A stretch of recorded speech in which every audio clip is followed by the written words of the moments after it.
की वीणा से गुंजते ध्वनि मंगलम, मन की वीणा से गुंजते ध्वनि मंगलम। स्वागतम स्वागतम स्वागतम स्वागतम स्वागतम स्वागतम स्वागतम स्वागतम स्वागतम स्वागतम स्वागतम स्वागतम स्वागतम स्वागतम स्वागतम स्वागतम।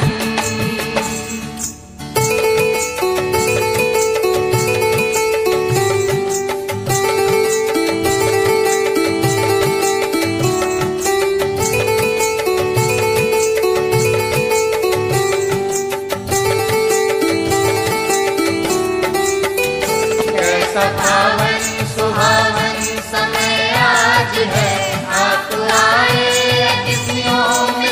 जे मुलींची छेडछाड होते त्या बाबतीत सुद्धा कायद्यामध्ये मुलींना संरक्षण दिलेलं आहे। ह्या बेसिक गोष्टी मुलींना माहिती असणं गरजेचं आहे। हे जे वय असतं ह्या वयात थोडासा टर्निंग पॉईंट असतो।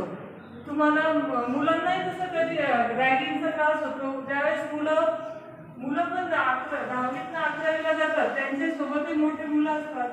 मग ते तुम्हाला काहीतरी नाच करून दाखव किंवा काही त्यांचं काम करून घ्या अशा पद्धतीने जर रॅगिंग करून तुम्हाला मानसिक आणि शारीरिक तुमचा छळ करत असतील तर त्यावेळेस तुम्हाला कायद्याने संरक्षण दिलेलं आहे। तुम्हाला फक्त नजीकच्या पोलीस स्टेशनला किंवा एक